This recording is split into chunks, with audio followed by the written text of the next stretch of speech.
ఇప్పుడు మనం 2025వ సంవత్సరం మే 1వ తేదీ నుంచి 31వ తేదీ వరకు ద్వాదశ రాశుల్లో 9వ రాశి ధనుస్సు రాశి వారి జ్యోతిష్యం ప్రశ్న శాస్త్రం ఎలా ఉందో మన జానకిరామ్ని అడిగి చూద్దామండి.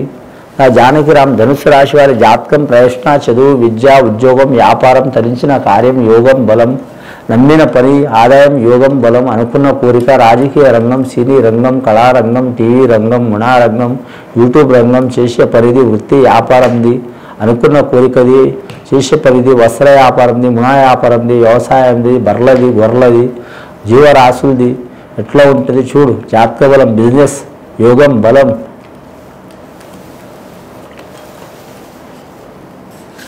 ధనుస్సు రాశి వారి జాతకానికి సంతోషమాత వచ్చిందండి. అమ్మలగన్న అమ్మ సంతోషమాత సత్యనారాయణ స్వామి వచ్చిండు, లక్ష్మీదేవత వచ్చింది, వినాయకుడు వచ్చిండు, సరస్వతి దేవత వచ్చింది. ధనుస్సు రాశి వారి జాతకంలో చూడాలంటే మాత్రం ముఖ్యంగా మాత్రం ఈ జాతకంలో ఆదాయం 11 ఖర్చు 11 ఉందండి. నలుగురు సాయం చేసేది ఉంది, 7గురు ఇబ్బంది పెట్టే అవకాశం ఉందండి. స్త్రీలతో చిక్కులు వచ్చే అవకాశం ఉంది, చాలా జాగ్రత్తగా ఉండాలి. ఈ రాశి వారికి చూడాలంటే గురుబలం చాలా వరకు అధికంగా ఉన్నది, కానీ శని మాత్రం మంచిగా లేదండి. చతుర్థ స్థానంలో శని రాబోతుంది. చతుర్థ స్థానంలో శని ఉన్నందువలన 4 దిక్కులు ఇబ్బందులు వస్తాయండి. 4 దిక్కులు అంటే ఫస్ట్ ఆరోగ్యపై ఇబ్బంది, రెండోది మాత్రం ఆర్థిక ఇబ్బంది, మూడవది కుటుంబ ఇబ్బంది, 4వది వృత్తి ఇబ్బంది. ఈ 4 విషయాల్లో ఇబ్బంది వచ్చే అవకాశాలు ఉన్నాయి కాబట్టి చాలా జాగ్రత్తగా ఉండాలి. మాతృ సైడ్ వాళ్ళు కావచ్చు, పితృ సైడ్ వాళ్ళు కావచ్చు, లేదా మాత్రం భార్య సైడ్ మాతృ సైడ్ కావచ్చు, పితృ సైడ్ కావచ్చు, ఆరోగ్య భంగాలు లేదా మాత్రం గండాలు జరిగే అవకాశాలు ఉన్నాయి. చాలా జాగ్రత్తగా ఉండాలండి. అలాగే వీరి జాతకంలో చూడాలంటే కానీ శుభకార్యాలు మాత్రం సిద్ధించాలనుకుంటారు, కానీ అనుకోని అవంతరాలు వచ్చే అవకాశాలు ఉన్నాయి. అలాగే నమ్మిన వారు మోసం చేసే అవకాశం ఉంది వీరి జాతక బలం మీద. అలాగే ధన విషయంలో చాలా జాగ్రత్తగా ఉండాలండి. వీరు రూపాయి దాచిపెడతారు, కానీ ఖర్చు చేస్తే ఒకటేసారి ఖర్చు చేసే అవకాశం ఉంది. మూల నక్షత్రం వారి జాతకంలో మాత్రం చాలా వరకు లక్ష్మీ యోగ బలం ఉందండి. లక్ష్మీదేవత కటాక్షం కలిగే అవకాశం ఉంది, సరస్వతి దేవత కటాక్షం కలిగే అవకాశం ఉంది. దేవుళ్ళకే దేవుడు వినాయకుడు ఆ విఘ్నేశ్వరుని ఆజ్ఞ తీసుకోవడం చాలా వరకు మంచిది. విఘ్నేశ్వరుని పూజ చేయటం చాలా వరకు మంచిది. మహాగణపతి హోమం చేయటం చాలా వరకు మంచిది, మంచి జరిగే అవకాశం ఉన్నది. ఎసుంటి చిక్కులు చికాకులు దారిద్ర్య బాధలు ఉన్నవా మాత్రం మహాగణపతిని పూజ చేయడం మంచిదండి. ఎందుకంటే మాత్రం ఆయన సర్వదేవతలకు ఆయన దేవుడు, ఆయనకు దేవుళ్ళకే దేవుడు. విఘ్నేశ్వరుని ఆరాధన చేయడం చాలా వరకు మంచిది. సత్యనారాయణ స్వామి వచ్చిండు, అది వారి ఇంట్లో కూడా మాత్రం చాలా వరకు శుభయోగాలు కలిసి వచ్చే అవకాశాలు ఉన్నాయి. పూర్వాషాఢ నక్షత్రం వారికి ఇబ్బందులు తప్పవండి. వారి జాతకంలో స్త్రీలకు ఇబ్బంది వస్తుంది.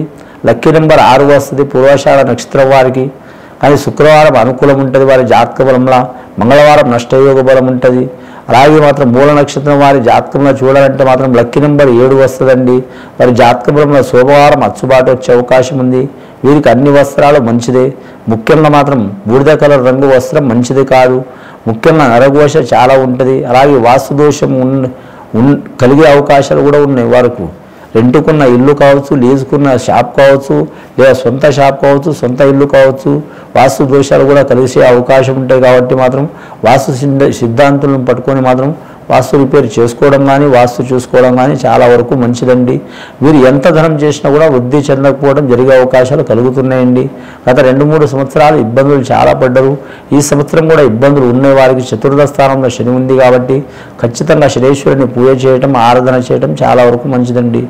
ఎవరైనా జ్యోతిష్యం వింటే చిలక జ్యోతిష్యం కావచ్చు, గవ్వల జ్యోతిష్యం కావచ్చు, లేదా మాత్రం హస్తశాస్త్రం కావచ్చు, వాస్తుశాస్త్రం కావచ్చు, జ్యోతిష్య రంగంలో ఒక 100 రకాలు ఉన్నదండి. శని అనగానే భయపడతారు, కానీ శనేశ్వరుడు మాత్రం ధర్మబద్ధంగా నడిచే ఏదైనా గ్రహం ఉన్నదంటే మాత్రం శని గ్రహమేనండి. సొంత తండ్రి అయినా సరే తల్లి అయినా సరే సాక్షాత్తు ఆ శివుడు లయాకారుడు శివుణ్ణి కూడా మాత్రం ధర్మ ప్రకారం కర్మ ప్రకారం వదిలిపెట్టలేదు ఆయన. ఎందుకంటే ఆయన లెక్కని రాసి ఉంటుంది, ధర్మ ప్రకారం నడిచేది కరెక్ట్. మాత్రం యమధర్మరాజు ఎలా ధర్మపరంగా నడిచిండో అలాగే శనీశ్వరుడు కూడా అంతే అండి. ఈ శనీశ్వరుడు అనగానే చాలామంది భయపడతారు, కానీ ఆ శనీశ్వరుని మాత్రం ఆరాధన చేసుకుని దగ్గర చేసుకుంటే ఆ శనీశ్వరుడు ఇచ్చినంత ఓపిక, సహనం, ధనం, ధైర్యం, ఐశ్వర్యం, యోగం, బలం, రాజకీయ యోగం, అలాగే మాత్రం చాణక్యుడికి ఉన్నంత మేధస్సు కలిగే అవకాశం ఉన్నదండి. అంటే ఈ రాశి వారికి కాదు, ప్రతి రాశి వారికి శనీశ్వరునికి మాత్రం ఆరాధన చేసుకోవడం చాలా వరకు మంచిదండి. కానీ మాత్రం ముఖ్యంగా ఏదైనా 1కి 4 సార్లు ఆలోచించేయటం చాలా వరకు మంచిది. అలాగే బ్లాక్ వస్త్రం చాలా వరకు మంచిది కాదని చాలామంది అంటారు. కొందరికి బ్లాక్ వస్త్రం కూడా కలిసి వస్తుంది. ఎందుకంటే ప్రపంచంలో మాత్రం అన్ని కలర్లు కలిసేది మాత్రం ఒక్క కలర్లోనేనండి. కానీ 7 రకాల కలర్లు ఉంటాయి. ఆ 7 రకాల కలర్లో ఇప్పుడు నడుస్తున్న కాలంలో మాత్రం కొన్ని 20 రకాల కలర్లు కూడా చేసినండి. కానీ అన్ని కలర్లు కలిపితే మాత్రం లాస్ట్ బ్లాకే అవుతుందండి. అని మాత్రం ఆ బ్లాక్ కలర్ మాత్రం శనీశ్వరునికి ఇష్టం, రెండవది కాళికామాతకి ఇష్టం, శ్రీకృష్ణుడికి ఇష్టం. మన కన్నుగుడ్డు కూడా మాత్రం నలుపు కలరే ఉంటుందండి. కరెక్ట్ మాత్రం ముఖ్యంగా మాత్రం చూడాలంటే మాత్రం కళ్ళు కూడా నలుపు కలరే ఉంటాయండి. ముఖ్యంగా శనీశ్వరుని ధ్యానం చేయటం చాలా వరకు మంచిది, ప్రసన్నం చేసుకోవడం చాలా వరకు మంచిది. ఈ రాశి వారి పేరు మీద చూడాలంటే మాత్రం ఇంకోటి వీరి జాతకముల కాలభైరవుడిని కూడా పూజ చేయడం చాలా వరకు మంచిదండి. కాలభైరవుడు కాలభైరవుడు అలాగే వీరి జ్యోతిష్య బలంలో చూడాలంటే మాత్రం శనీశ్వరుడు మిత్రులు లెక్క అండి, చాలా మంచిది.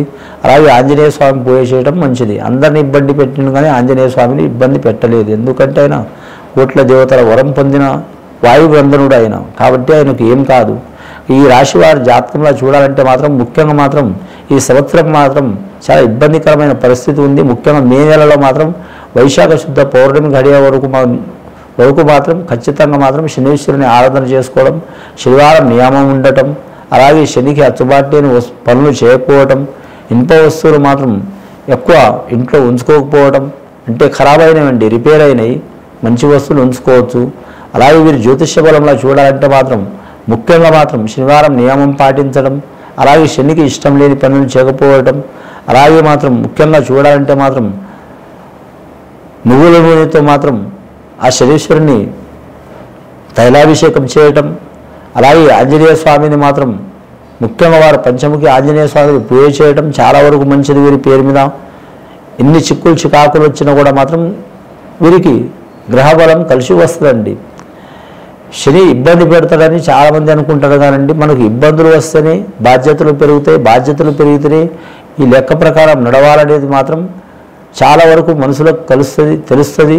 రెండవది మాత్రం క్రమశిక్షణ పద్ధతిలో కూడా బతికే యోగం ఉంటుంది. ఆ క్రమశిక్షణలో బతికితే మాత్రం తిరిగి ఉండదు వారి జాతక బలానికి. ముఖ్యంగా మాత్రం వీరి జాతకంలో మాత్రం అనుకున్నది సాధించే అవకాశం ఉంటుంది. ఈ రాశి వారికి 10 మంది బుద్ధి చెప్పే గుణం ఉంటుంది, కానీ మాత్రం మందమతి గుణమైతే ఉండదు. చాలా అదృష్ట యోగ బలం ఉంటుంది, కానీ మాత్రం ధన అదృష్టం లేకపోయినా విద్య అదృష్టం చాలా ఉంటుంది. కానీ ఎసుంటి విద్య ఉన్నా, ఎసుంటి ధనం ఉన్నా, కానీ ఎసుంటి వారు ఉన్నా కూడా మాత్రం దురదృష్టం ఉన్నప్పుడు మాత్రం ఇబ్బందులు పడక తప్పదు. కాబట్టి దురదృష్ట సంఘటనలు తొలగిపోవాలంటే ఆంజనేయ స్వామి ఆరాధన చేయటం, నవగ్రహాన్ని పూజ చేయటం, శనీశ్వరుని పూజ చేయటం, అలాగే శివుడిని పూజ చేయటం, ఆ లక్ష్మీ గణపతిని పూజ చేయటం, సరస్వతి మాతను పూజ చేయటం, సత్యనారాయణ స్వామిని పూజ చేయటం, సంతోషి మాతను పూజ చేయటం చాలా వరకు మంచిదండి. ఇది విని చూసి ఆచరించే వారికి గొప్ప ఫలితాలు కలుగుతాయండి. శుభం భూయత్.